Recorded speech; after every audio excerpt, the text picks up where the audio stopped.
agradecer a todos que nos acompanham por todos os canais da internet, especialmente o nosso canal do YouTube, estão acompanhando de vários pontos do mundo. Um abraço afetuoso a todos. Se você tiver a curiosidade de consultar aqueles livros que antecederam a codificação espírita, a obra monumental de Allan Kardec, você vai perceber no capítulo 1 do Evangelho segundo o Espiritismo, e Kardec, de maneira muito sábia, sob a inspiração dos espíritos superiores, deixa claro que o Espiritismo não vem destruir a lei. E lá no primeiro capítulo, ele explica, como sempre, como grande educador que é, os laços que unem a terceira com a segunda revelação e com a primeira revelação, mostrando que toda a obra da espiritualidade superior é obra de planejamento no curso dos milênios. Portanto, não se ergue um edifício começando pelo telhado. Precisamos compreender que a educação do espírito humano no monoteísmo, na religiosidade e na espiritualidade começa já na infância da humanidade. Numa sequência de missionários que trabalham a primeira revelação, depois a vinda do próprio mestre, o governador espiritual do orbe, com uma sequência também de missionários que consolidam os aspectos da segunda revelação e, por fim, o momento em que vivemos de consolidação da terceira revelação. Isso é fato. Isso nós sabemos. No entanto, ao contrário de outras tradições de espiritualidade e religiosidade, todas elas merecedoras do nosso maior respeito, é difícil você encontrar em algum livro da Bíblia, seja do Novo Testamento, do Antigo Testamento, alguma referência a uma vivência espiritual que afaste a criatura do seu cotidiano. É desconcertante, vamos confessar, você ler a história, por exemplo, de Abraão, do próprio Moisés, de um Simão Pedro, de um Levi, do próprio Saulo, e constatar que essas pessoas tiveram as vidas mais comuns que uma pessoa pode ter. E na linguagem cheia de símbolos, na linguagem lúdica do texto bíblico, Deus, a todo momento, se intromete nos menores detalhes da vida das pessoas. E a gente fica, como se diz lá em Minas Gerais, com uma pulga atrás da orelha. Que tipo de lição isso está querendo transmitir? Por exemplo, se você examina a vida do patriarca Abraão, você vai ver que o grande drama por ele vivido é o fato de que ele desejava um filho homem, tinha que ser homem, para dar continuidade aos negócios da família, à tradição familiar, porque, lembremos, estávamos numa sociedade patriarcal. E a esposa não conseguia engravidar. Ele já havia tido um filho com a escrava, com outras, mas com a esposa não tinha ainda um filho. E então, ao contrário do nosso imaginário, ele recebe a visita de 2 anjos. E como que a gente imagina, então, esses anjos? 2 pares de asa bem grande, uma roupa branca, vem numa nuvem branquinha, é assim? Não. Aparecem uns anjos de pé sujo, suado, barbado, porque não tinha gilete, com sede, cheio de poeira, e o Abraão visualiza aqueles 2 mensageiros, percebe que são mensageiros, porque anjo é um mensageiro, é alguém que traz uma notícia. Pede para eles entrarem, faz o ritual do acolhimento, a maneira certa de receber alguém. Por exemplo, em Minas Gerais, pelo menos no interior, a pessoa chega na sua casa, o que você faz? Antes de dar bom dia, quer um queijo, um café? Não é? Porque o mineiro ele tem que controlar o nível de queijo no sangue. Não pode baixar muito, senão ele tem algum problema, né? Então se oferece um café, um queijo, a pessoa senta na mesa, quer uma água. Naquele tempo antigo, o que você fazia? A pessoa chegava suada, num calor danado, no deserto, se oferecia uma água fresca para lavar os pés da pessoa, né? É aquele calor do deserto. Eu, por exemplo, estou enfrentando até um problema, que as pessoas estão ligando, dizendo assim, e aí, como é que está o calorzinho aí da Bahia? Estou procurando. Ainda não chegou, né? Então você coloca aqueles pés na água fresca e aquilo refrigera até o perispírito. Experimenta para você ver. Já com muito calor, você põe o pé numa bacia de água gelada, até o perispírito fica refrescado. Então ele recebeu ali os mensageiros e, claro, qual que era a angústia de Abraão? Já mais velho, na 3ª idade, ou 4ª, eu acho que 5ª. Prevendo já a sua desencarnação, queria um filho, e os mensageiros falam, vai ter um filho. Vai ter um filho. Aí, Abraão, um homem sério, né? Deve ter baixado a cabeça, falando assim, vai ser difícil.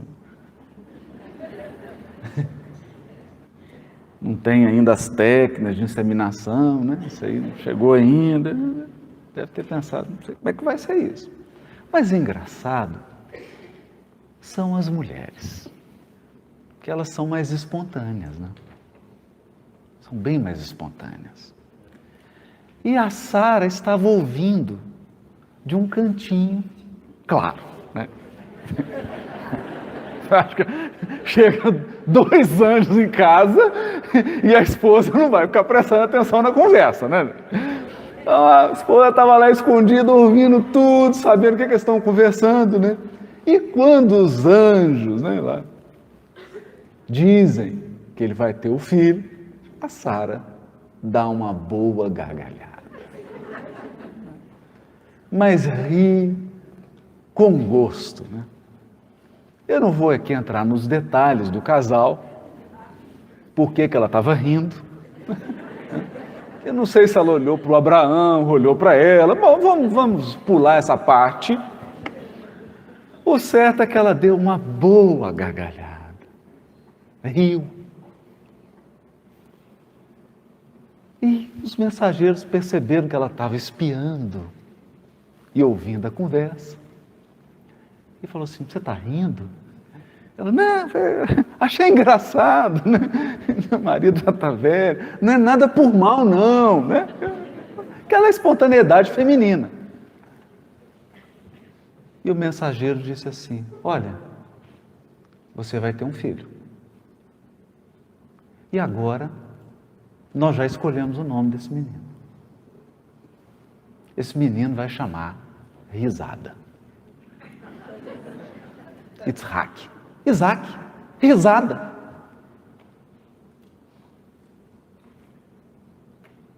Então, você lê isso, né? E dá uma risada. E acha engraçado. Mas será que não tem alguma coisa por trás disso? Será que nessa história corriqueira, em que um casal já na quarta, quinta idade tem um filho, e o filho chama Risada, e esse filho é um dos patriarcas, será que não tem alguma coisa? Porque imaginem, nós poderíamos estar falando de um Abraão que foi para a montanha, ficou numa posição de lótus e meditou. Então uma luz o envolveu, e ele ficou 10 anos meditando, sem comer, sem tomar água, sem respirar. E teve uma revelação. Não tem isso. Não tem isso. As maiores lições que essas personagens bíblicas têm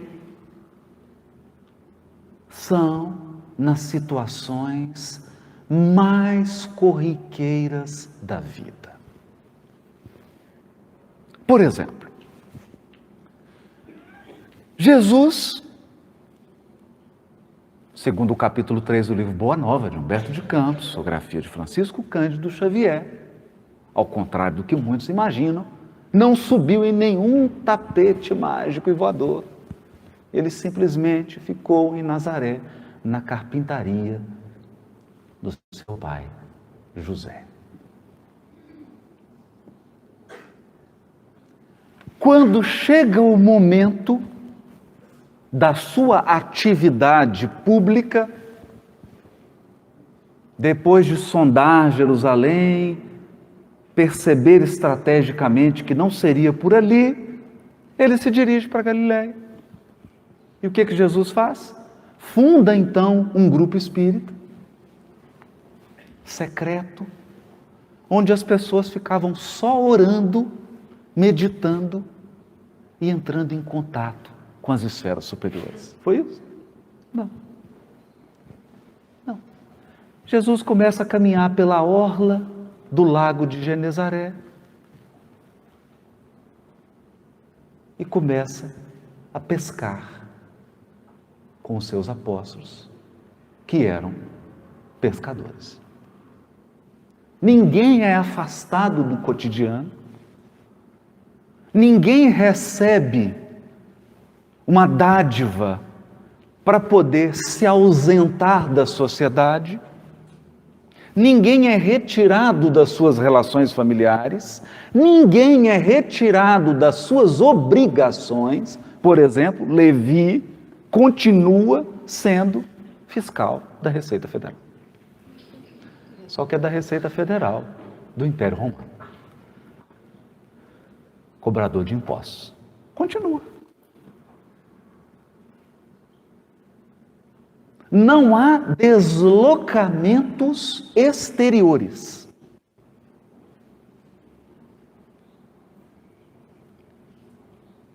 Pescador acorda cedo, mas quando eles acordavam, Jesus já tinha acordado, já tinha subido ao monte, já tinha orado e já tinha voltado. E estava lá, pescando, andando, comendo. Por exemplo, Jesus encontra com Zaqueu. Percebe o inusitado e chama Zaqueu para uma conversa especial, para algo assim extraordinário? Não. Jesus se convida para almoçar na casa de Zaqueu. Almoçar.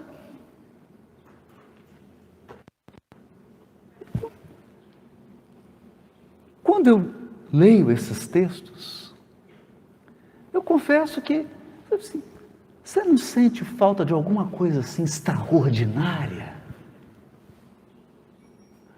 Imagina Jesus aqui em Vitória da Conquista, entra aqui na Semana Espírita, você fala, aí dá aquele burburinho, Jesus está aí, Ele veio. Então você imagina algo extraordinário, chega perto dele e fala assim, tem um café aí? Vamos tomar um café? Vamos. Chama Zaqueu para almoçar. E em meio ao almoço, nas relações, no cotidiano, acontece o espiritual genuíno. Então essa é a incógnita, esse é o elemento desconcertante que permeia a vida de todas as personagens bíblicas. E então, nós nos perguntamos, e na doutrina espírita? Você abre então o famoso capítulo Sede Perfeitos, que está no Evangelho segundo o Espiritismo. Você está imaginando agora que os Espíritos vão nos dizer o seguinte: esqueçam o corpo. Agora, vocês são seres absolutamente espirituais e devem cuidar unicamente do espírito. Então, agora, acordar às 5:30 da manhã, o café da manhã é uma prece e uma meditação. O almoço, água fluidificada. É bom, para um regime é bom, assim, de uma semana. É isso. Então, lá no capítulo Sede Perfeitos, nós pescamos um item. Um item. O item 10. Cujo título é O Homem no Mundo. O Homem no Mundo. Homem aqui, lembrando, no sentido de ser humano. Ser humano. A espécie humana. O ser humano no mundo. E aí você fala, mas coisa engraçada, né? Deixa eu ler essa mensagem. Um sentimento de piedade deve sempre animar o coração dos que se reúnem sob as vistas do Senhor e imploram a assistência dos bons espíritos. Ele começa dizendo, vai se reunir? Vai pedir o auxílio dos espíritos superiores? Na sua casa, no grupo espírita, no seu trabalho? Você quer entrar em sintonia com os espíritos superiores? Você quer estabelecer uma conexão de maior qualidade com Deus? Então, primeira coisa que você precisa adotar, primeira providência, encher o coração de piedade. Piedade. Essa palavra esquecida nos dias de hoje. Que a pessoa piedosa é a pessoa, no mínimo, respeitosa, humilde, que sabe se colocar, não é? Que se resigna às forças e circunstâncias que estão acima das suas faculdades e das suas possibilidades.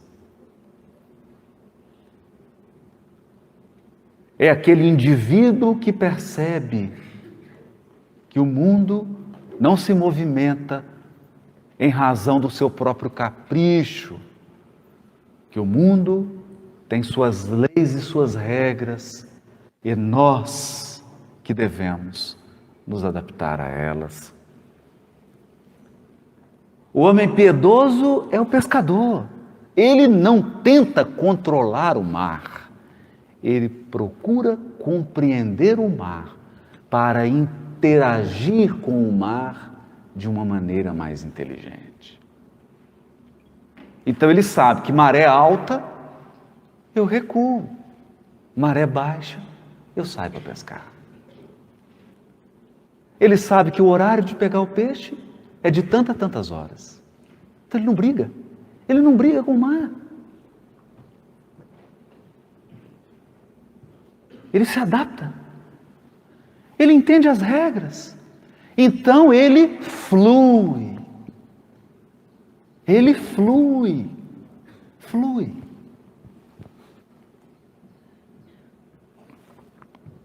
Esse é o piedoso. Piedoso. Nós vamos falar sobre isso. Sobre o como as pessoas encarnadas hoje querem burlar leis da natureza, como, por exemplo, a necessidade de sono. Nosso organismo precisa dormir, precisa descansar. Precisa de água. Coisas simples. Coisas simples, que não observadas, podem se transformar em coisas complexas. Então é o piedoso, ele enche o coração de piedade. Aí sim, aí ele faz a oração, pede a assistência dos bons espíritos. Purificai, pois, os vossos corações. Não consintais que neles, que nos corações, demore qualquer pensamento mundano ou fútil. Olha isso. Purifica o coração, o sentimento. Porque o ato de sintonia espiritual, o ato de oração é um exercício do sentimento, não do intelecto. O intelecto precisa também de musculação. O intelecto também precisa de exercício constante. Por esta razão, os aspectos da ciência e da filosofia, investigação e reflexão, porque isso é a ginástica do pensamento, do intelecto. Mas nós também precisamos de uma ginástica do sentimento. Uma ginástica do sentimento. Por exemplo, nós nos preocupamos hoje tanto com peso e percentual de gordura. Já viu? Se você tem uma balança, ele acorda. Nossa, aumentou 200 gramas. Ai, meu Deus do céu. Agora, né? Meu percentual de gordura está tanto. Que é claro que se isso for conduzido de uma maneira saudável, é muito bom. Saudável. É muito bom. Mas, e você ficar carregando no coração um tanto de mágoa pequenininha? Isso também é percentual de gordura. Isso vai dar problema lá na frente. Não é? Então, às vezes, nós nos comportamos assim. A pessoa chega e fala, fulano, mas você está... Eu fiz alguma coisa? 17 de fevereiro de 1983.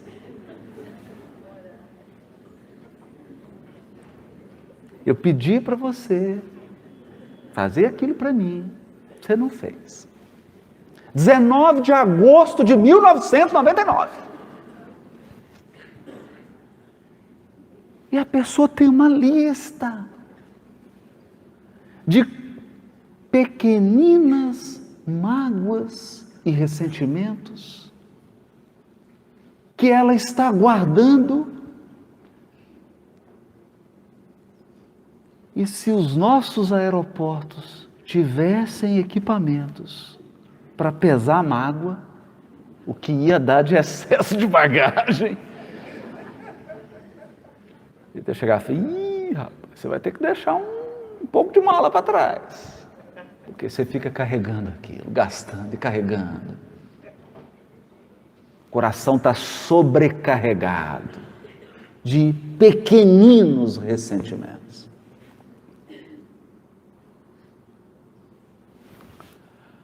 Passar por uma prova ou uma expiação é algo desafiador. Desafiador. Desafiador. E eu fico hoje pensando por quê? Não é tanto passar pela expiação ou pela prova. Porque às vezes você passa bem. Nossa, meu Deus, passei. Tá uns roxos aqui. Estou meio andando ainda de muleta, mas consegui passar. O problema não é esse. São os traumas que você mantém e cultiva depois de ter passado por uma expiação e por uma prova. Por exemplo, uma revolta sutil, uma tristeza sutil, um desânimo que você não sabe explicar por quê. Então, ao longo do desenrolar da sua vida, vai juntando, porque é igual, é assim, você vai fazer lá um molho de tomate, né? Então você coloca lá o tomate, o salzinho, aí você coloca uma pitada de açúcar ou de bicarbonato. Para quê? Para diminuir a acidez do tomate. Não é assim? Para fazer o molho? Uma pitada. Então você vai assim, é uma pitadinha de tristeza, uma pitadinha de desânimo, uma pitadinha de revolta.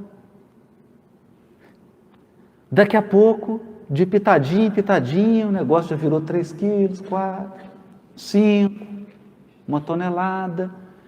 E você agora já começa a perceber que é uma criatura amarga.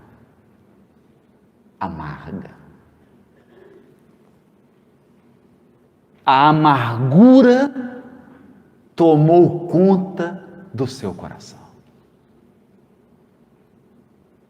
Amargura. Então você chega para a pessoa, ela está bem, né? Outro dia até vi, que está dentro do tema, né? Está dentro do tema. Vi a novela da 9h30. Novela. Aí tem um rapaz lá que ele está bem, já virou empresário, está rico, está super bem. E a vida do sujeito é vingar das pessoas que fizeram ele triste quando ele era criança. Poxa, mas essa pessoa não tem nada de interessante para fazer? O rapaz está bonito, está com dinheiro, está bem, tem a empresa, não está querendo. Porque quando eu era criança, eu não tive isso. Então acumulou um tanto de amargura e se tornou amargo. Uma amargura que vem de pitadas. Pitadinha. É uma tristezazinha aqui, um ressentimento ali. Então os Espíritos dizem, purificai o coração.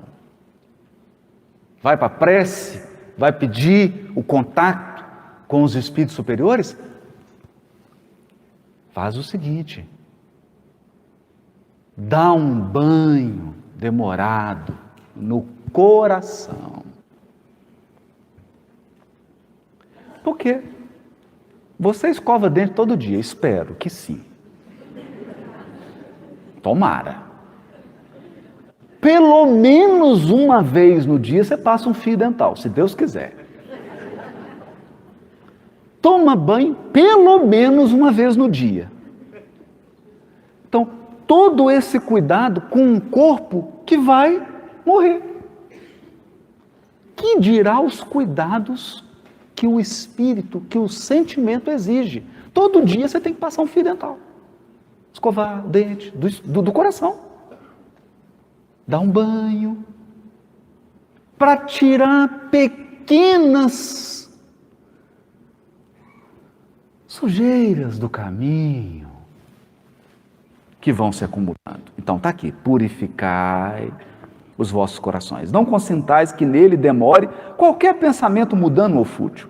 Elevai o vosso espírito àqueles por quem chamais, a fim de que, encontrando em vós as necessárias disposições, possam lançar em profusão a semente que é preciso germine em vossas almas e dê frutos de caridade e justiça. Então nós nos elevamos e aí ocorre a semeadura. É uma semeadura porque os espíritos superiores depositam em nós não somente ideias, mas energias novas, disposições novas. Você recebe uma espécie de soro espiritual. Pluga aqui, dá 2 soros. Você sai renovado, hidratado. Por quê? Porque ao longo das experiências de um dia, uma semana, um mês, você desidrata espiritualmente. Você fica desidratado. Porque não é fácil. Então, esse contato renova as nossas energias, né? Então, está vendo que a mensagem está caminhando aqui? Já entendi. Então, eu vou me afastar, vou ficar agora só orando. Aí o Espírito começa a dizer assim: não julgueis, todavia, que exortando-vos incessantemente à prece e à evocação mental, prece e evocação mental, pretendamos vivais uma vida mística, que vos conserve fora das leis da sociedade, onde estáis condenados a viver. Condenados. Eles estão dizendo assim: está achando que a gente quer tirar vocês da vida da sociedade? Não, Nino, não. Não. Não. Não. Vivei como os homens da vossa época, como devem viver os homens. Sacrificai. Olha o verbo. Sacrificai às necessidades.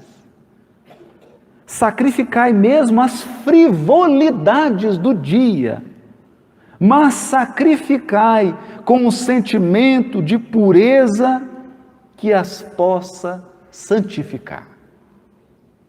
Frivolidade. Tem uma poesia de um conterrâneo meu, Carlos Drummond de Andrade. A poesia é assim: ele está na janela, ele fala: um homem vai devagar, um burro vai devagar. Eita vida besta, meu Deus. Termina a poesia. Eita vida besta, meu Deus. Então, outro dia, eu parei para pensar: está 4:06 da manhã. Aí preparo o filho para levar para a escola. Aí pega o trânsito.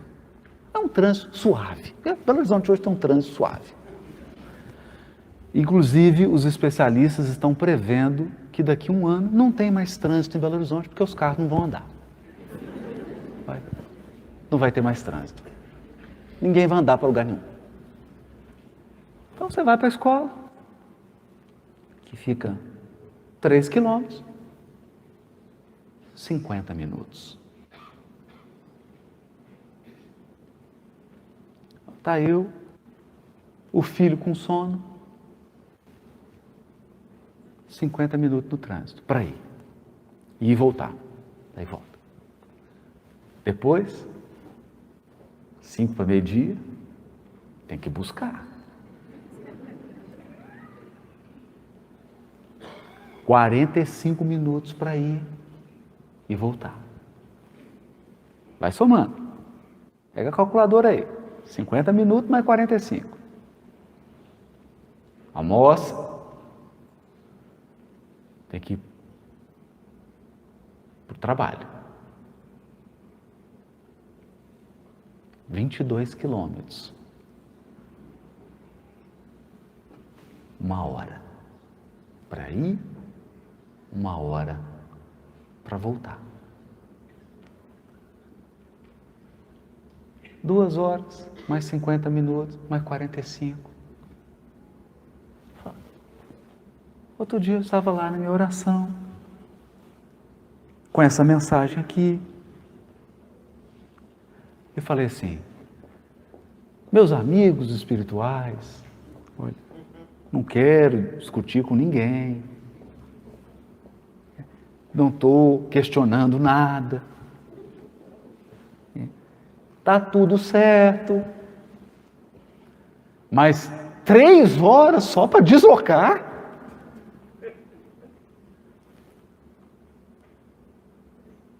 Qual que é o sentido disso?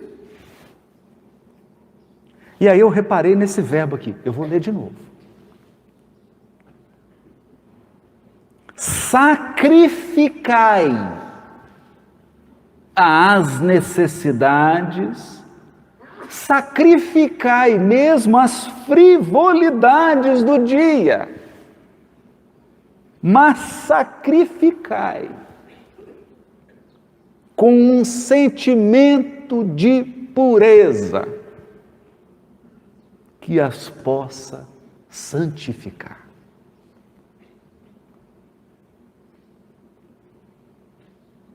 Sacrificai com sentimento de pureza.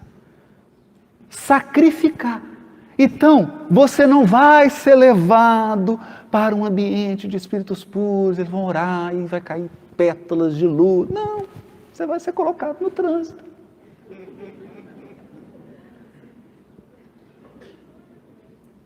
Vai lá, lavar a vasilha, arrumar a casa, estender a cama, cuidar do corpo.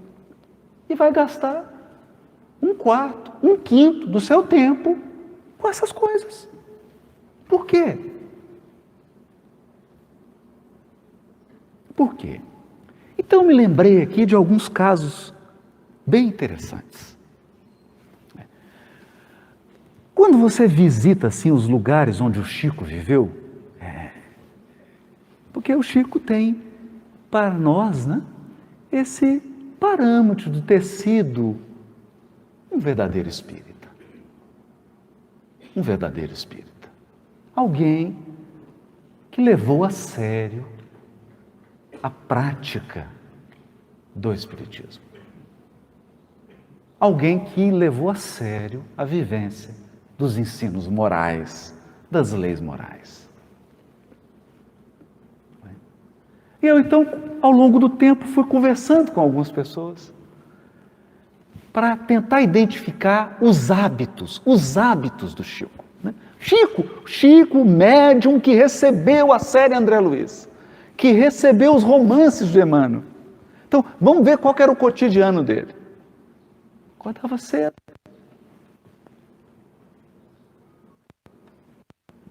Saía na rua.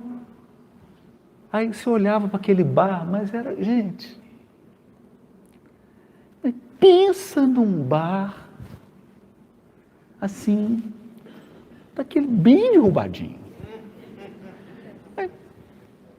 Pensa num bar assim que você fala, nossa, meu Deus do céu. Pensa num bar assim. Mas pensa mais. Era um bêbado caído aqui, era um outro lá tomando um café da manhã, que é uma cachaça. 6:30 da manhã. Você vê o que é o vício, né? E o Chico entrava naquele bar. no balcão e pediu um café. Falou, não é possível. Não é possível.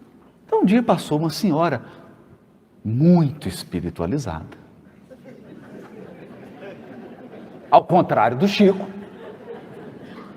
muito conectada com a espiritualidade superior,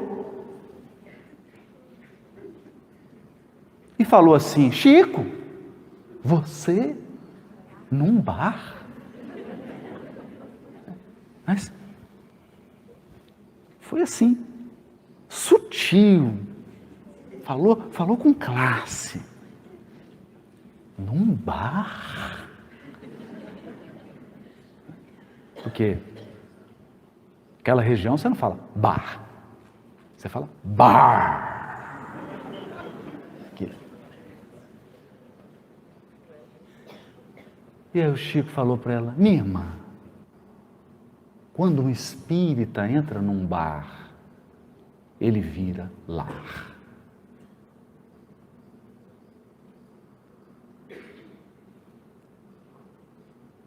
Lar.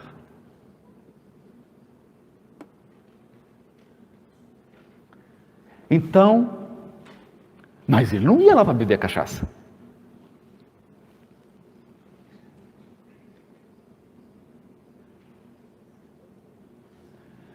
Então a gente ia percebendo que muitos daqueles companheiros que haviam sucumbido ao vício começavam a procurar o Chico nas reuniões. Alguns sem a menor condição de melhorar nessa encarnação. Mas começava o processo da sementeira. E ele acolhia. E ele acolhia. Certa vez me contaram, fizeram uma reunião mediúnica, o Chico participando, reunião de desobsessão.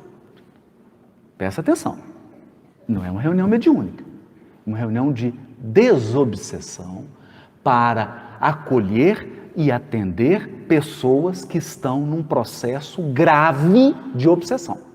Entendido? Então nós estamos falando de pronto-socorro. Pronto-socorro. Então, se você abre um pronto-socorro, quem que você espera que vá ao pronto-socorro? Pessoas com saúde, não é? Chega lá a pessoa, o médico, ó, doutor, vim aqui te ver, bom dia, né? Mas o que você tem? Não tem nada. Vim aqui, só te cumprimentar. Não, no pronto-socorro, você espera que cheguem as pessoas com os quadros mais graves. Então, nessa reunião de obsessão, levaram um companheiro totalmente perturbado, completamente perturbado. Completamente perturbado. E colocaram o pobrezinho lá na reunião mediúnica, ao lado do Chico, porque eles iam fazer o tratamento. Então, faz a prece, concentra, Chico concentra.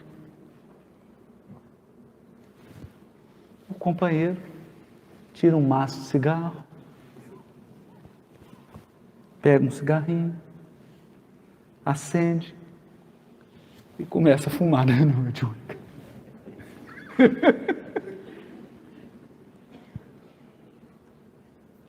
O dirigente quase teve um AVC.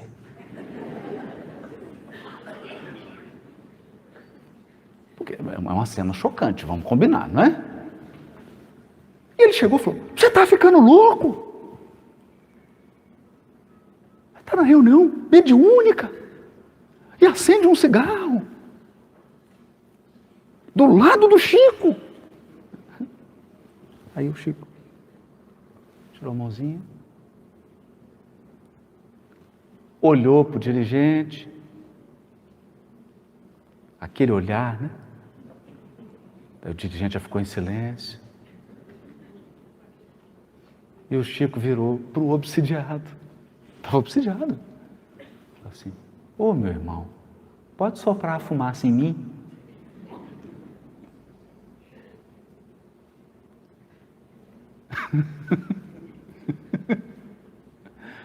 Mas você quer o quê?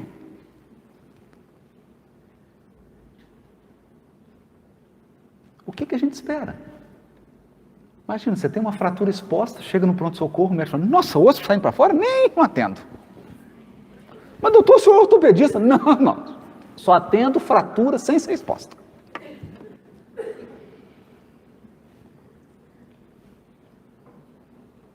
Percebe? Então ali, companheiro, um indivíduo que estava tão tomado pela obsessão que já perdeu o senso da conveniência, virou inconveniente, um doente. Ele foi atendido, ele atendeu. E assim, as pessoas que o visitavam, naquele trabalho mais leve, porque assim, gente, uma verdade tem que ser reconhecida: o espírita é ótimo em concentração. O espírita é preparado para concentração, para a meditação. Então as pessoas chegavam lá no Chico 2h e ele começava a psicografar. E os espíritas sentavam, faziam uma prece. 10h30 já tinha espírita. Preciso ir ao banheiro, comer alguma coisa. Aí um já levantava, o outro ia para cá. E o Chico, de 2h a 10h30. Aí os espíritas levantavam, iam lá, comiam, iam ao banheiro, voltavam. E o Chico lá sentado. Dava 2h, já tinha espírita levantando, falando: nossa, não aguento mais. Não aguento, é muita elevação. É muita espiritualidade. E é mesmo. 2h30, o Chico parava para psicografar. Aí devia ter gente assim: graças a Deus que acabou. Quero voltar para o hotel, esticar minhas pernas. Aí o Chico ia ler as mensagens, uma por uma, entregar. 4h30. Já tinha gente desdobrada. A pessoa já estava incorporando nela mesma. Ela só falava através de psicofonia no próprio corpo. E o Chico virava para os amigos: vamos tomar um café lá em casa? Vai dizer não, né? Todo mundo ia. Eu ia tomar o café. Certa vez teve um evento, estava até o Herculano, quem conta isso é o Herculano Pires.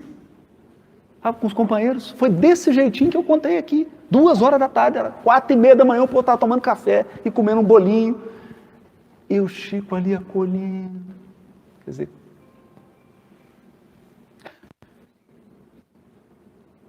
e tinha um evento espírita que o Chico ia participar e começava 8h. Isso já era umas 6h30. Aí todo mundo despediu. Aí o Chico despediu, disse que ia tomar um banho, descansar um pouco e iria ao evento. Claro, ele ia psicografar na mesa. E então, a pessoa virou para o Herculano e falou assim: eu acho que o Chico não vai não. Não vai não.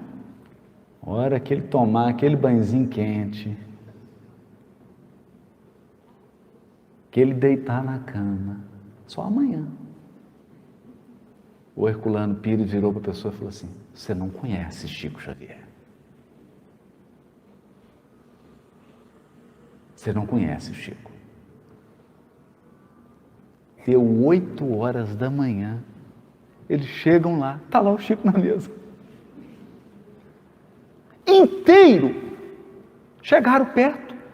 Era cheiro de éter, cheiro de rosa, exalando dele. Então, o que nós estamos tentando conduzir o pensamento aqui é: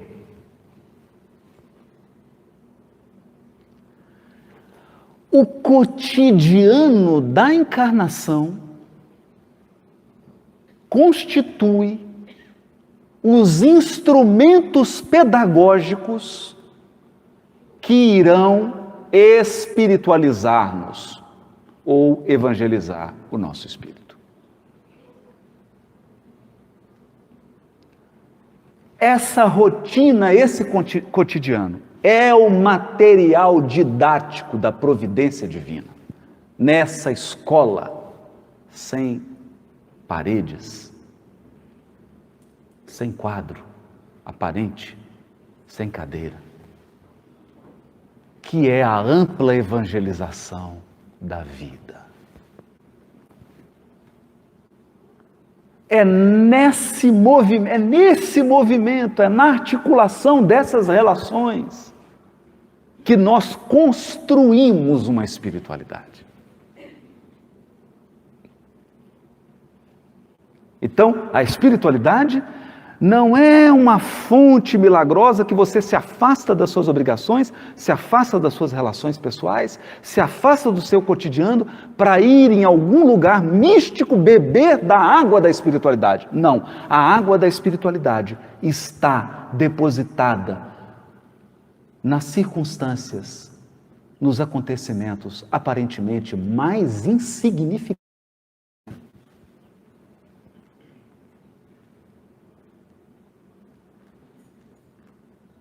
E talvez as lições mais grandiosas que você vai experimentar serão dadas nos fatos mais corriqueiros da sua vida.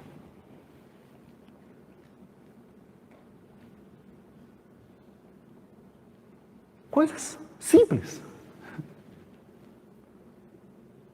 Coisas simples. Você irá perceber padrões de espiritualidade e padrões de ação da espiritualidade superior em coisas corriqueiras. Coisas corriqueiras. Então, por exemplo, já contei isso, mas é bom, né? É bom contar. Dirigindo, com meu filho, ele mal-humorado, que tinha acordado cedo, sentado do lado de cá. Eu não tão bem-humorado.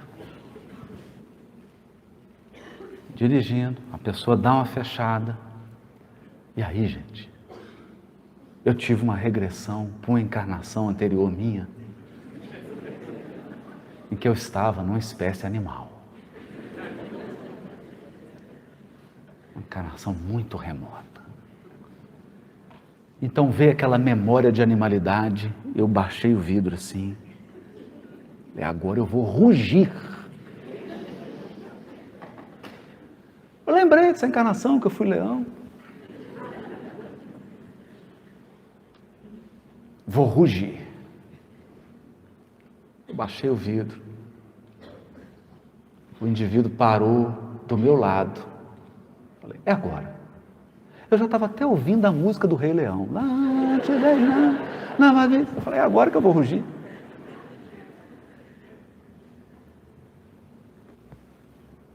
Meu filho estava meio assim, virou e falou assim, está nervoso, papai?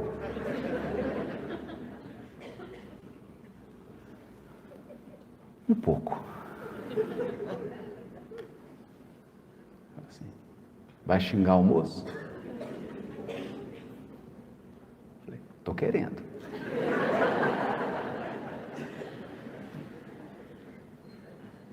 Aí olha para você ver, o que é psicofonia, né? O que é psicofonia? Ele olhou para mim e falou assim, e se for uma pessoa que assiste suas palestras?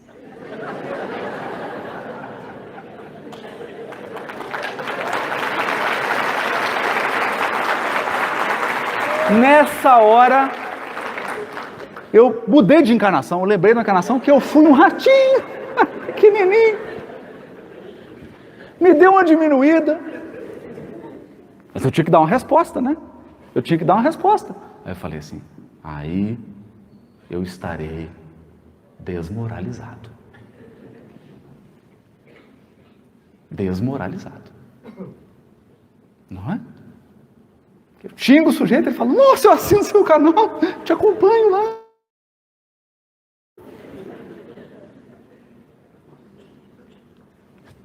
Então, a partir desse momento, eu comecei a ter uma dimensão dessa mensagem, o homem no mundo. O homem no mundo. E comecei a pensar, como que você toma café?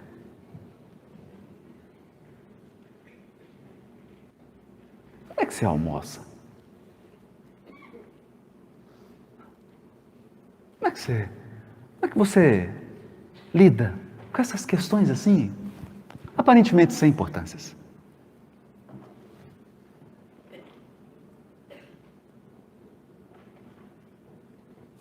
Aparentemente sem importâncias. Porque as coisas grandiosas,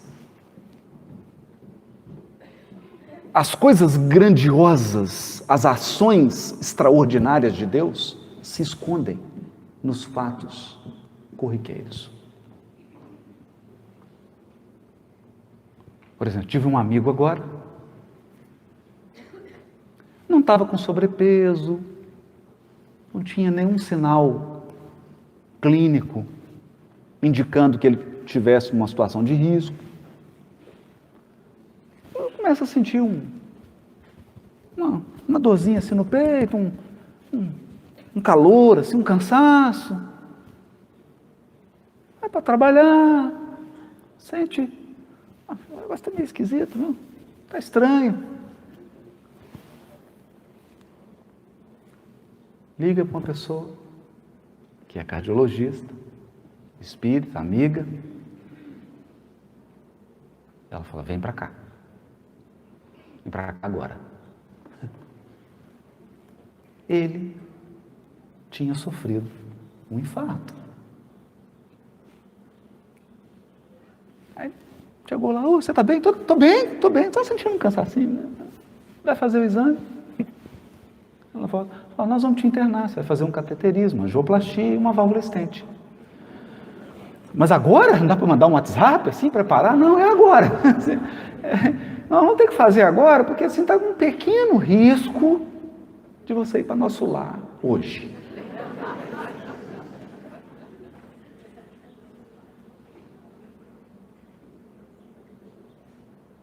Então, providências são articuladas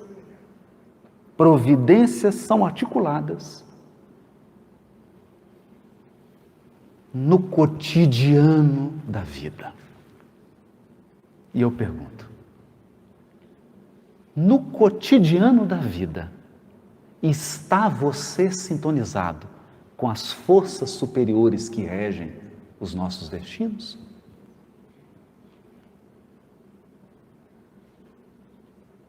É você alguém com quem a espiritualidade superior pode contar? Ou você é parte do problema?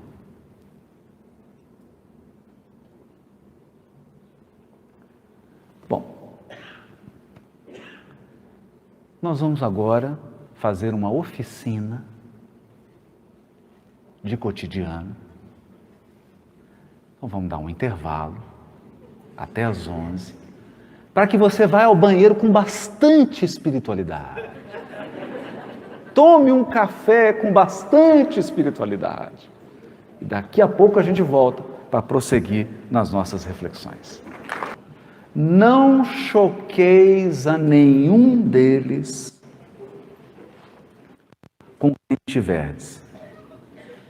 Sede joviais, sede ditosos, mas seja a vossa jovialidade a que provém consciência limpa, seja a vossa ventura a do herdeiro do céu, que conta os dias que faltam para entrar na posse da sua herança. Então aqui há uma sutileza nesse parágrafo que nós tínhamos comentado, inclusive na palestra de ontem. A encarnação é uma balança. Raramente tudo vai estar bom na sua vida. Então, quando você está com um pouquinho de dinheiro, você fica doente. Quando você está com um pouquinho de dinheiro, está com saúde, tem um problema na família. Quando a família está bem, acaba o dinheiro. Então, a gente está sempre a ponto de Emmanuel dizer assim: superado um problema, espere outro. Você fala, nossa, mas tem hora que parece que o Emmanuel está amargo, né? Mas não é isso não. Aí ele continua assim: outra não é a função da escola. Outra não é a função da escola. Imagina, você está numa aula de matemática, o professor apresenta um problema matemático. Aí você consegue resolver. Aí ele te ensina uma outra coisa, um outro problema que você não consegue. Eu me recordo, tive um professor muito engraçado na UFMG. Engraçado e bom. Até hoje da aula lá. Professor Jacinto Brandão. Sou de grego. Ele colocava um texto, a gente lia e pesquisava as palavras no dicionário, né? Platão. Então trazia um texto, a gente lia, estava lendo tudo, aí ele vinha, trazia outro.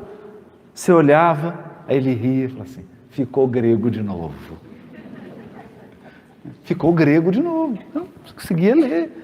Mas era um outro texto mais exigente e de passo em passo você ia acumulando competências, habilidades, memórias e enfrentando cada vez mais textos mais complexos, mais difíceis, com vocabulário maior. Outra não é a função da escola.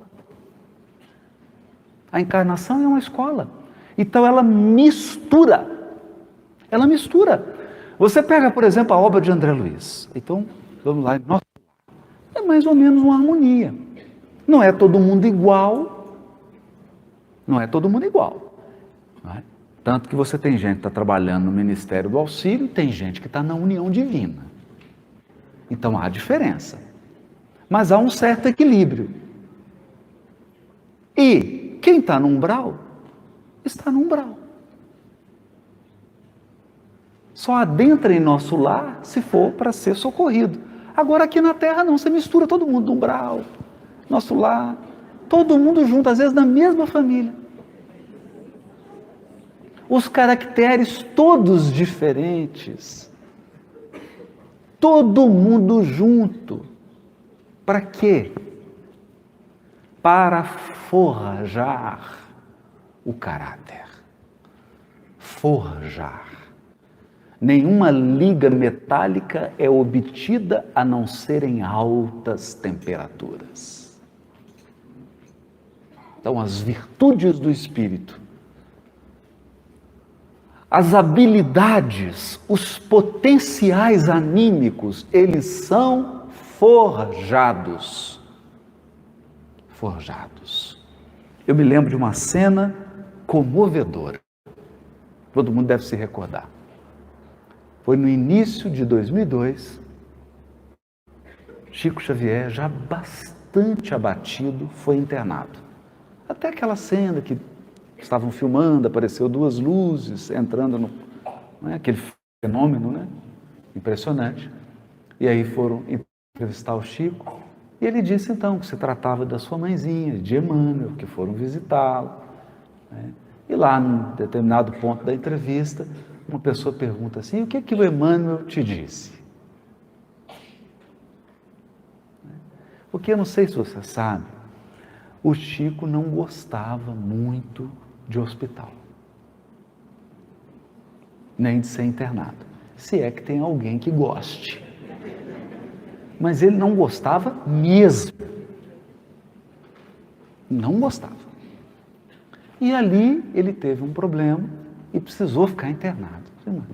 Depois de mais de 80 anos de mediunidade, de trabalho dedicado à vida doada ao bem, e ele está ali logo internado, o que ele não gostava. Então Emmanuel entra, eu já imagino o que ele perguntou. Falei assim, poxa vida, não é possível? Eu aqui internado? Então a pessoa pergunta, o que o Emmanuel te disse? E ele, para eu ter paciência. Ter paciência. Por quê? Porque a encarnação e a vida é composta de processos naturais.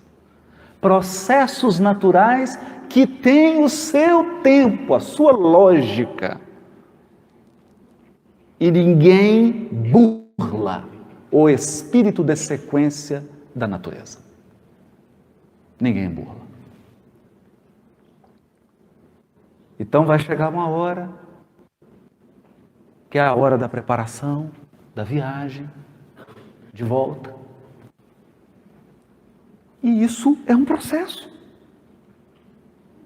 Tem um desenrolar. E ali naquele momento em que a desencarnação dele estava sendo preparada, as últimas providências estavam sendo tomadas pelos maiores da espiritualidade, a ele cabia paciência, aguardar. Então é isso que está sendo dito aqui. Nós estamos misturados com caracteres diferentes, mas é preciso fazer um esforço. E isso aqui nos chama a atenção. Por que eu estou focando nesse parágrafo aqui? Há poucos dias atrás, um colega de profissão deu um tiro na boca.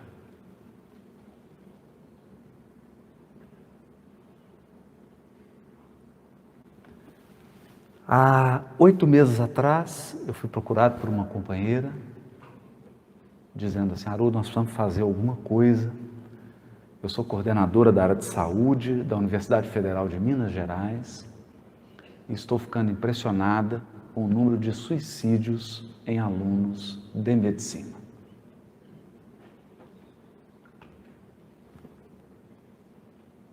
Então, nós estamos vivendo um processo silencioso de tristeza e desânimo. Tristeza e desânimo. Semana passada, num curso obrigatório do tribunal, um curso de formação permanente, estive com os colegas e aproveitei para checar uma estatística do Conselho Nacional de Justiça e eu resolvi fazer a minha própria pesquisa. E descobri, de 25 colegas de profissão, aproximadamente 18, 19, somente dormem com remédio.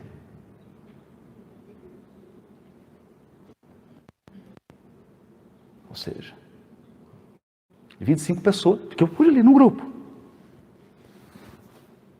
não dormem se não tomarem um remédio. E essa é uma realidade hoje em todas as famílias, em todas as profissões. Depressão, amargura, suicídio. Então, esse é um processo.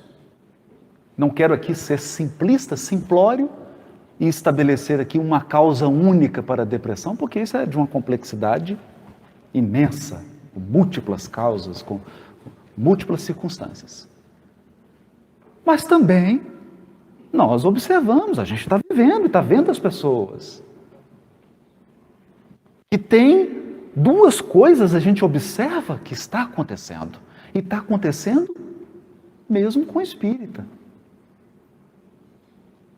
Isso está acontecendo. Um acúmulo de ressentimento, de mágoa, de tristeza, de desânimo, que começa com uma pitada. Então, do nada, você está ali na sua casa, aí vem assim, uma brisa de tristeza. Dá uma tristeza, assim, você fala, aquela tristeza. Daqui a pouco, essa brisa de tristeza começa a passar com hora marcada. Daqui a pouco, várias horas do dia você tem essa brisa de tristeza. E quando você se dá conta, já não é mais uma brisa de tristeza, é uma constante tristeza. Então, esse espírito aqui, com muita sabedoria, está dizendo assim: ei, enche o coração de jovialidade. Jovialidade. Jovialidade. Aí outro dia, passando assim por umas dificuldadezinhas de saúde, né? Eu fui assistir um vídeo do Jerônimo Mendonça. O velho Jerônimo Mendonça de Ituiutaba. O Jerônimo Mendonça, palestrante espírita, peculiar, porque ele não se movia. Então o pessoal vinha, agora o Jerônimo vai fazer uma palestra, aí vinha com a cama, trazia uma cama, colocava aqui no pau. E aquele homem que não mexia nenhuma parte do corpo, enchia, procura no YouTube, enchia o ambiente de alegria, de esperança. Ele era tão espirituoso que uma repórter perguntou assim: Jerônimo, o que é felicidade para você? Ele falou: para mim, felicidade é poder virar na cama. Não virava, né? Só dormia de barriga para cima. Um gigante. Era conhecido como o gigante deitado. E certa vez disse, ele estava um pouco triste, né? Estava um pouquinho triste. E aí procurou o Chico. E o Chico então encheu de alegria. E o Jerônimo abasteceu, porque a gente precisa disso. A gente precisa abastecer. Com greve ou sem greve de caminhão. Tem que abastecer. Abastecer os nossos tanques espirituais. Ele foi, se abasteceu, saiu animado. E na despedida, virou para o Chico e disse: ô Chico, até logo então, muita paz, Chico. E o Chico: tira o Z. Tira o Z, Chico? Como assim? Muita paz. Muita paz. Precisamos de trabalho, meu irmão. Muita paz. Aquelas sutilezas, porque esse trabalho no bem, uma atividade lúdica, útil, algo que ocupe as nossas potencialidades, isso renova a alma. E é assim que a gente preenche a vida, com jovialidade, com alegria, sugando, gente, porque chega um momento na vida que a alegria é como diamante em cascalho. Para cada tonelada, você captura 1 grama. Mas tem que buscar. Tem que buscar essas pedras preciosas de alegria escondidas no cascalho das atribulações, das dificuldades, e a gente precisa aprender. Então esse é um ponto. Esse é um ponto. Porque o resultado da sua conta é o que você escolhe somar. O resultado da sua conta é o que você escolhe somar. De modo que se você vier com uma lente assim, eu estou com esse problema, aí mais falta de dinheiro, mais isso, mais. No meio da conta você já começa a ficar deprimido. Se você começar agora a listar todos os problemas seus, da sua família, vamos te levar para o atendimento espiritual aqui atrás. Você vai entrar em depressão. Por outro lado, se você aprende a somar bênçãos, se você aprende a somar o que está bom, isso vai lhe trazer um pouco de alegria e de jovialidade. Não a alegria de quem está fugindo, não a jovialidade de quem está se enganando e perdendo-se.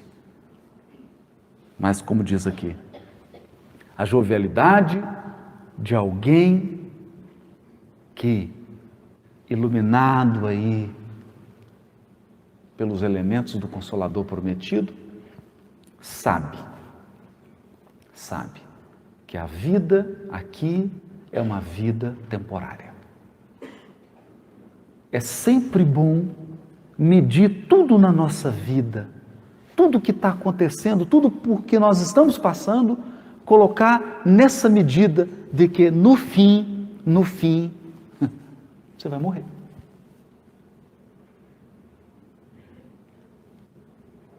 Isso é um exercício que nós precisamos fazer.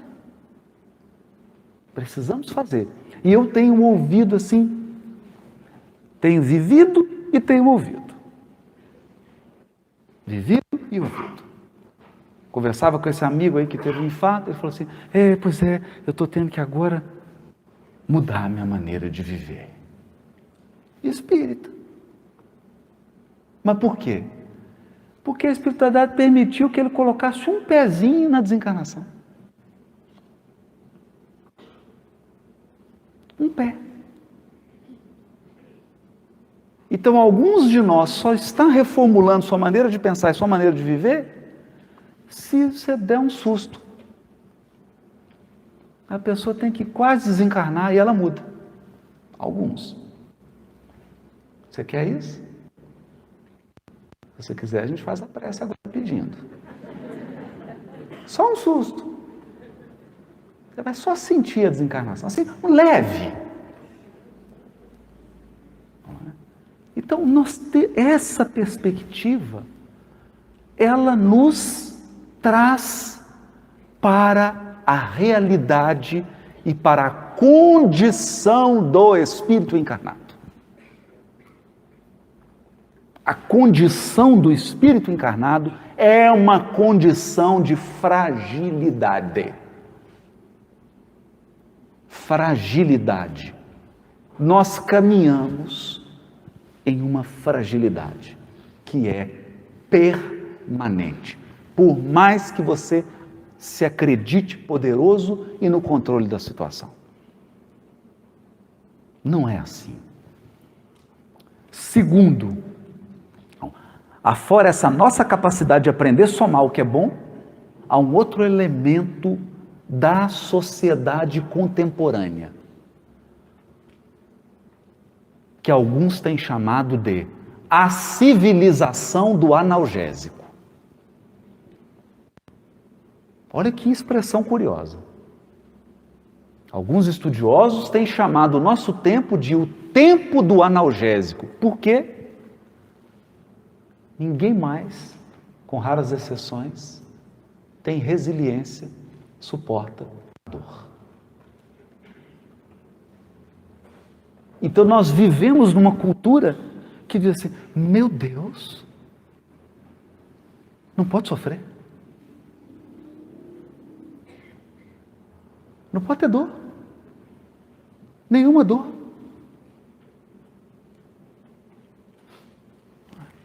Mas acontece que estar encarnado é criar em algum nível, uma relação saudável com a dor.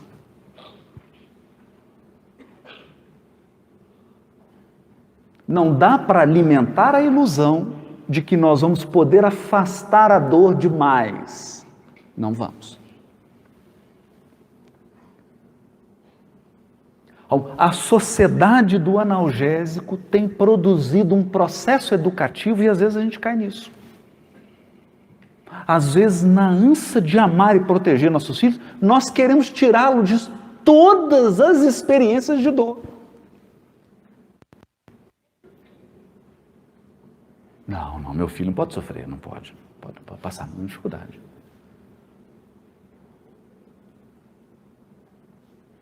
E isso tem transformado indivíduos em pessoas frágeis.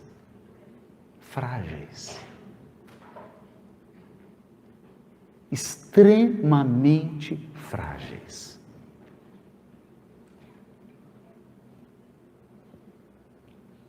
Isso é sério por quê? Uma criança que foi educada numa família onde ela é poupada de qualquer aborrecimento, onde ela é poupada de todo tipo de frustração, onde ela é poupada de todo tipo de dor, mínima que seja, essa pessoa não consegue sobreviver quando termina um namoro. Ela tem 15 anos de idade. O primeiro namoro, aí a pessoa termina com ela suicida.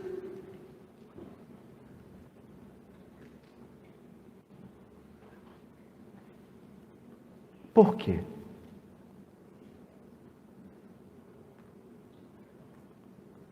Portanto, há uma frase de Paulo de Tarso que ele diz assim: porque a tribulação produz fortaleza. A tribulação produz fortaleza.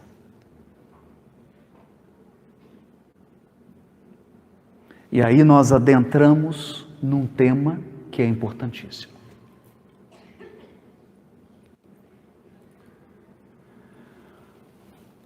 Há algum tempo atrás eu encontrei com alguns companheiros de mocidade espírita e comecei a perceber um fato que me tocou profundamente.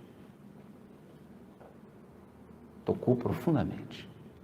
Alguns companheiros de jornada, da primeira hora do contato com o Espiritismo, estavam amargurados e decepcionados, perdendo a sua conexão com a espiritualidade, porque passaram por algum processo de sofrimento.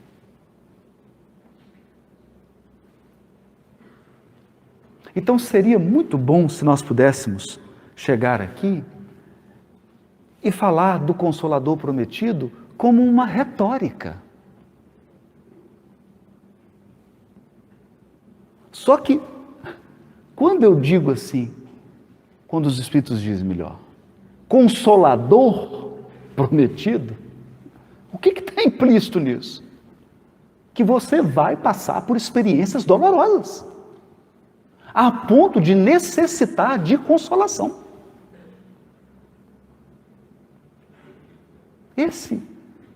Esse é o recado.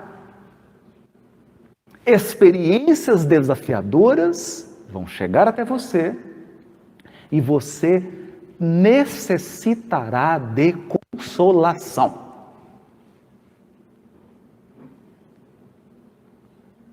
E essas experiências lhe trarão fortaleza.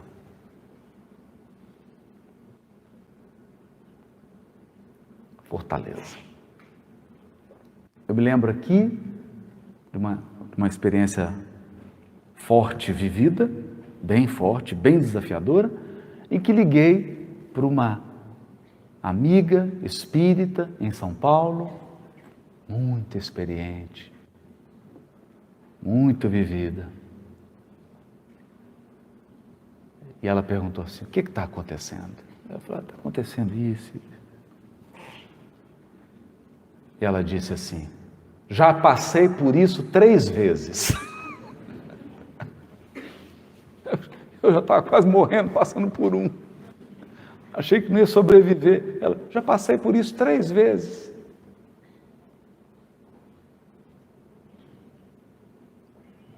Então, naquele momento, eu me dei conta do grau da minha fragilidade psíquica e da fortaleza daquela companheira de espiritismo, que falava com amor, com humildade, sem nenhuma arrogância, mas exibia uma fortaleza moral.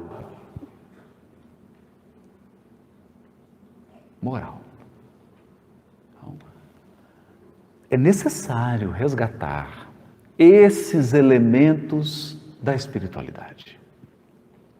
Porque hoje, quando nós falamos em espiritualidade, geralmente as pessoas concebem alguma coisa mística. Mas a espiritualidade, no fundo, é isso aqui. É uma capacidade de encontrar alegria em meio à tempestade. Continuar de pé quando tudo te leva a deitar.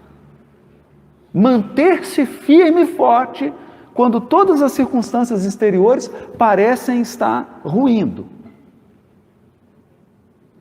Então você bebe dessa linfa do Espiritismo, do Consolador prometido, e se fortalece, e se torna robusto.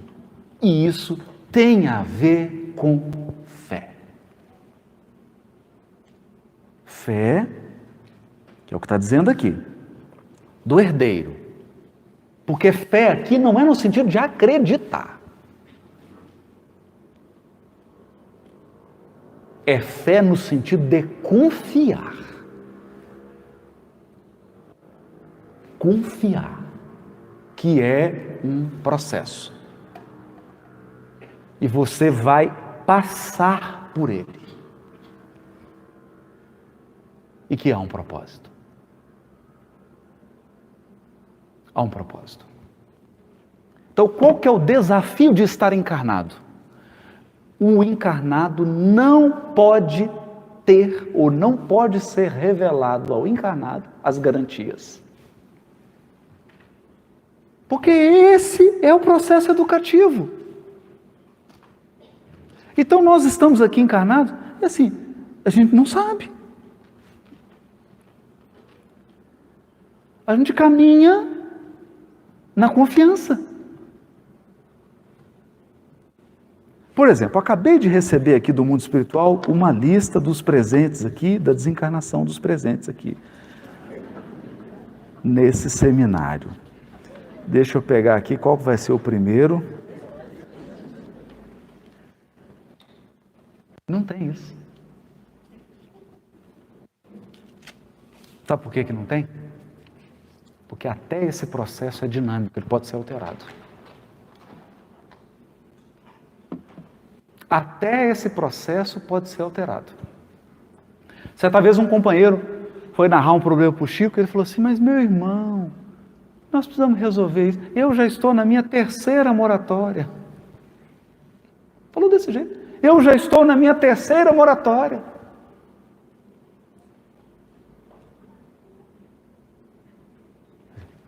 Alguma coisa foi alterada. Porque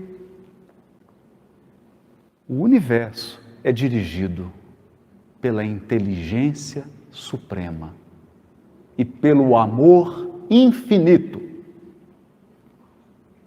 que a cada cada bilionésimo de bilionésimo de bilionésimo de bilionésimo de segundo está decidindo.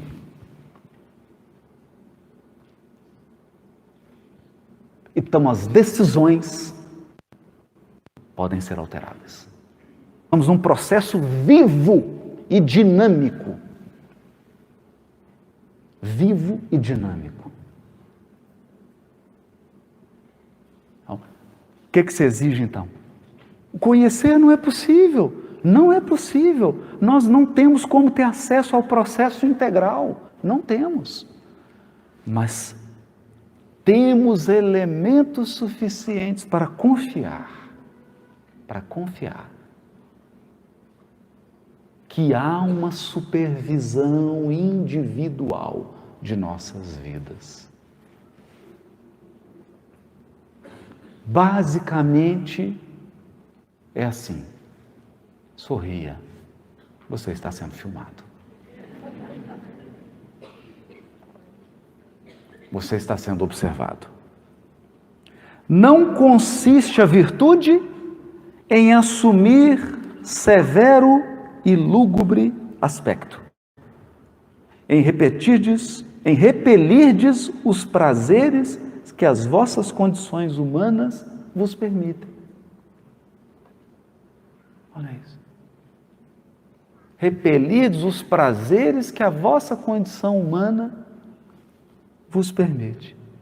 Eu fiquei feliz quando li isso aqui. Hoje eu como o meu queijinho com uma alegria, gente. Fato aquele queijo, põe o café. É quase que uma cerimônia de iluminação. Porque nós precisamos aprender isso. No item seguinte, que é o item 11 do mesmo capítulo, cuidar do corpo e do espírito,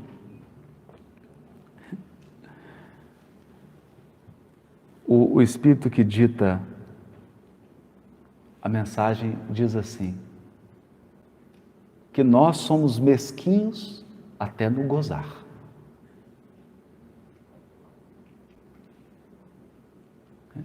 Que nós não sabemos nem ser alegre. É interessante isso, né? E aí ele fala das violências. A violência contra o corpo e a violência contra o espírito. Quer dizer, o excesso de prazeres para o corpo é uma violência contra o espírito. Mas retirar todos os prazeres corporais é uma violência contra o corpo. Ele fala assim, duas violências quase tão insensatas uma contra a outra. Ao lado desses dois grandes partidos, formiga a numerosa tribo dos indiferentes, que sem convicção e sem paixão são mornos no amar e econômicos no gozar. Mornos no amar e econômicos no gozar.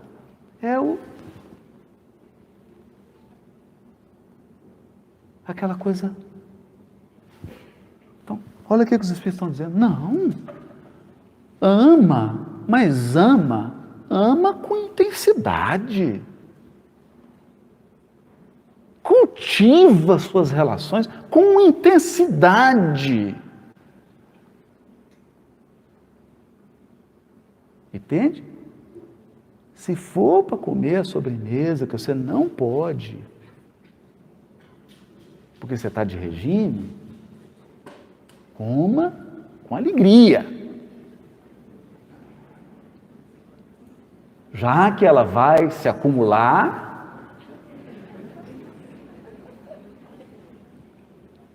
faça com alegria. Então, hoje, a humanidade se assemelha a abelhas que não conseguem mais parar numa flor para sugar o líquido. Não consegue. Não consegue. Então, nós criamos 1.200.000 necessidades para conseguir 1 grama de felicidade. Olha que coisa curiosa isso. Olha que coisa curiosa. Então, antes, as pessoas se reuniam, assim, sentavam na calçada da rua, não tinha nada. Sentavam na calçada da rua para conversar, e aquilo dava uma alegria, aquilo enchia. Eu reunia a família, brincava e contava alguma coisa. Hoje, você recebe 2 pessoas, não, então eu vou servir isso aqui, aí vou fazer aquilo, aí tem que arrumar isso. Não, você mais se fadiga do que aproveita.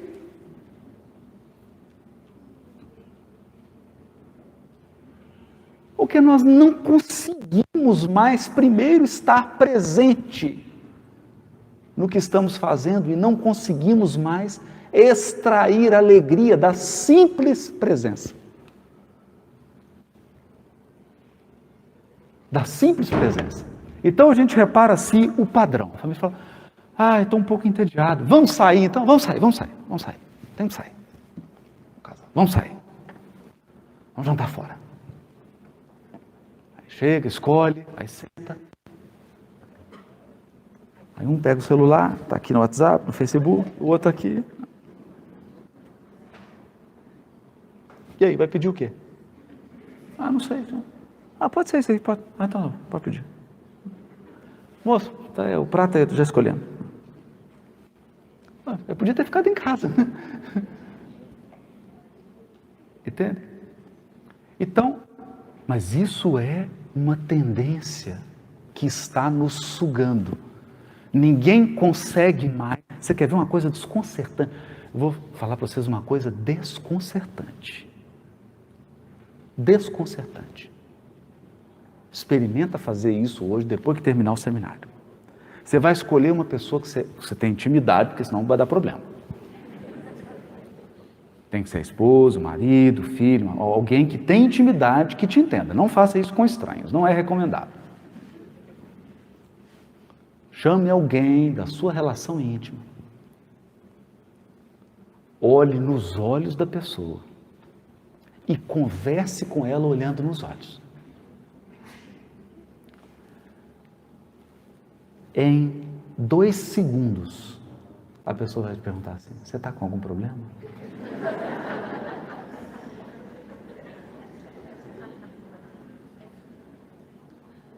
Experimenta. Chega assim, oi, tudo bem? Você está bem? A pessoa já fala, tem uma coisa esquisita. Por quê? Uma pessoa olhando nos seus olhos, uma pessoa presente, sem desviar a atenção para o WhatsApp, para o Facebook, para nada, olhando para você, se preocupando com você, é um problema psiquiátrico. Nós chegamos a esse ponto. E diante desse tormento e dessa doença, vem o remédio. O pseudo-remédio. Não, você está assim feliz porque você precisa de mais espiritualidade. Então eu vou levar você para o alto da montanha, você vai subir, são 5 quilômetros subindo, lá não tem oxigênio, e aí você vai fazer uma meditação. E aí vem os espíritos dizendo o contrário. Não. Quer aumentar a sua espiritualidade? Mergulha com presença no seu cotidiano.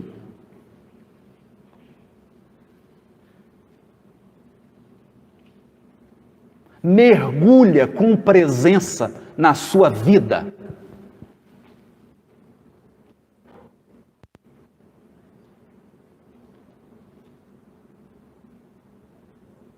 Entenda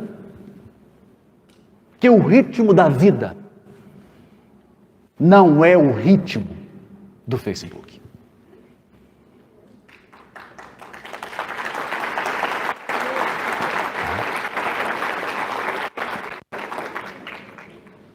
Então, quando você mergulha nisso, nesse cotidiano, nós vamos perceber uma coisa, gente. Parece tão simples, né? Parece tão simples. E eu termino então com essa reflexão que foi lida ontem, no mesmo capítulo. Desculpem, no capítulo Deus do livro A Gênese, o item 34. Nós lemos isso aqui. Só que agora eu quero dar um outro enfoque. Lá nós fizemos uma leitura, fizemos uma outra interpretação. Vou dar agora um outro enfoque. Olha o que Kardec escreve. Sendo Deus a essência divina por excelência, unicamente os espíritos que atingiram o mais alto grau de desmaterialização podem percebê-lo.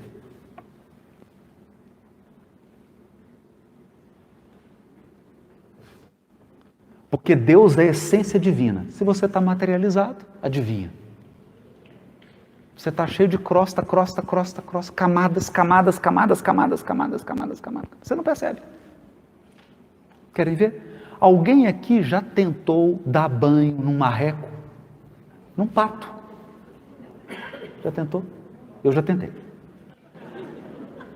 Não deu certo. Não deu certo. Porque você joga água, a água escorre. Não entra.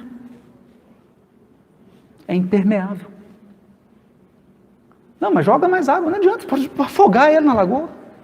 Ele vai até gostar. Você mergulha ele na lagoa, segura. Não molha. Mas não está rodeado de água? Tá, mas não é impermeável? Aqui é a mesma coisa. Deus é uma essência espiritual, nós precisamos desmaterializar enquanto espírito para percebê-lo. Mas olha o que o Kardec vai... Então isso aqui, essa primeira fase, se eu parar de ler aqui, o que você vai concluir?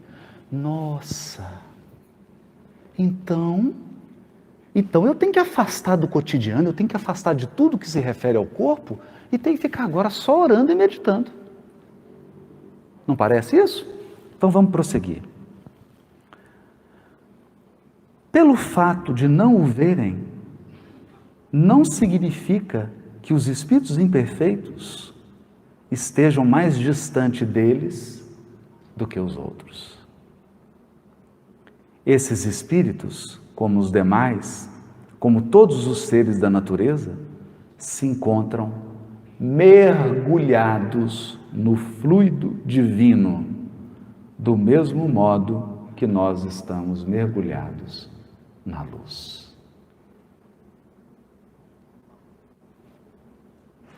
O que há é que as imperfeições dos espíritos imperfeitos são vapores que os impedem de ver a Deus.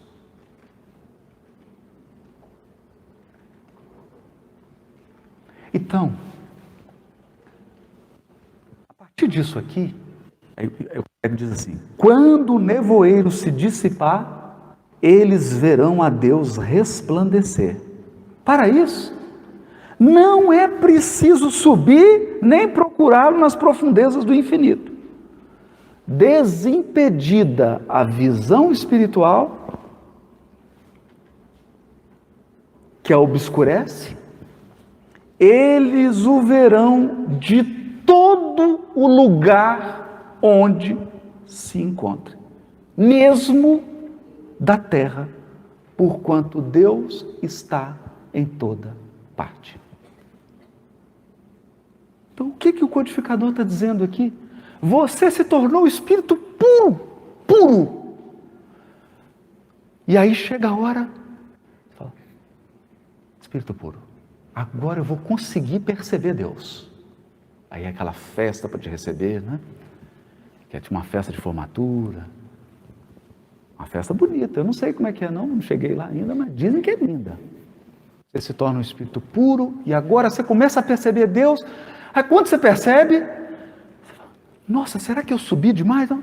Aí você vai perceber que Deus sempre esteve te rodeando, mesmo quando você era um espírito imperfeito encarnado na terra. Deus não mudou de lugar. Foi você que ampliou a percepção.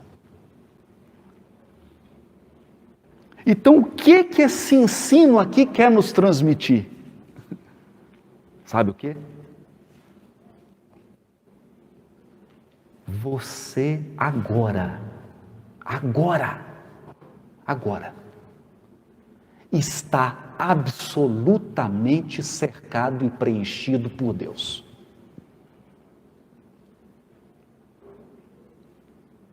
Mesmo sendo um espírito inferior que você. Pois eu estou falando na mente. Se tiver algum anjo aí, me perdoe.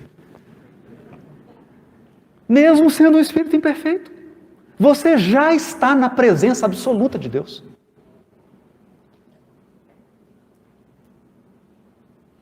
Você já está. Você não tem que ficar evoluindo para estar na presença de Deus, não. Você já está na presença de Deus.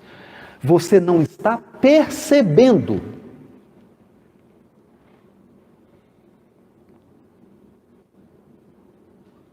Percebendo. E isso é um negócio desconcertante. Agora, quando eu tiro a roupa, vou tomar banho, eu falo, licença, pai, toma um banhozinho aqui, você não repara. Você já está na presença. Em tudo que você faz. Você está absolutamente preenchido e tomado por Ele. Porque a criação está mergulhada em Deus. O que muda isso? Eu tenho procurado, nos últimos 2 anos, talvez eu registre isso num livro, estou pensando. Tenho procurado conversar com amigos e amigas espíritas que tenham vivido expiação, mas não é expiação pequena não, tem que ser um negócio grande. Aquelas expiação assim, gigantesca. Só coisa de alto nível. Expiação dolorosa. Então, já pesquisei uns 4 casos. Comigo 5.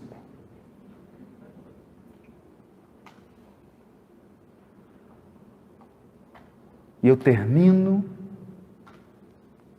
dando um testemunho aqui. Eu já tenho cara de pastor mesmo. Vou dar um testemunho. Tem um pouco mais de 3 anos que eu estou tentando atingir 10% da qualidade de uma experiência que eu vivi quando enfrentei uma profunda expiação na minha vida. Eu não consigo chegar nesse padrão. Eu posso ficar 4 horas orando, eu não consigo chegar. Isso é pecado, não tem nada de mágico isso não. Está lá no mecanismo da mediunidade. André Luiz explica que quando você passa por uma dor profunda, você vibra numa frequência de comprimento de onda curtíssimo. Você conecta imediatamente com Deus. E foi o que aconteceu. Aquele momento assim que eu fui tomado de um desespero, eu senti. Senti como nunca antes na minha encarnação a presença, não era de espírito não. O espírito estava cheio. Dava até para ver os vultos andando na casa. Eu que não sou vidente, sou crocodilo. Dava para ver os vultos. Não estou falando de espírito, estou falando da presença divina.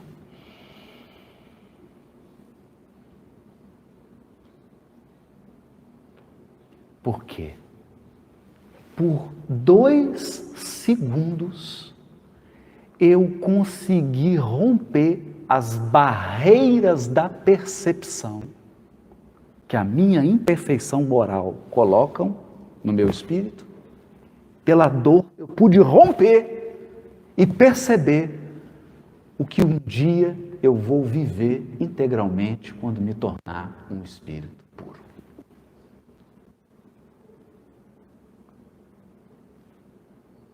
A presença divina é indescritível. Por quê? Ele não fala. Deus é banguelo, não tem boca, não tem garganta, não tem nada. Não fala. Ele é imaterial. Ele não fala. Então é uma experiência difícil de explicar. Mas por incrível que pareça, eu já conversei com 4 companheiros e companheiros, amigos de Ideal Espírita, que passaram também por, nossa, coisas assim, e me narraram a mesma coisa. Então eu quero encerrar dizendo assim: você não precisa ir para lugar nenhum. Você não precisa subir em lugar nenhum. Você não precisa mergulhar em lugar nenhum. Você não precisa sair dessa cadeira que você está sentado agora. Para aumentar seu padrão de espiritualidade. Você só precisa permitir que o seu espírito ultrapasse as barreiras da materialidade.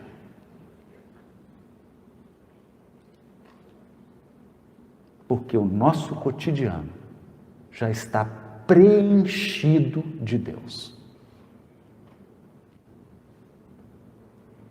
Preenchido. Então isso significa que eu desejo para você agora, no almoço, uma extraordinária experiência espiritual. Que você possa mastigar de uma maneira diferente. Que você possa interagir com as pessoas de uma maneira diferente. Sorria, meu amigo, você está sendo filmado. Muito obrigado.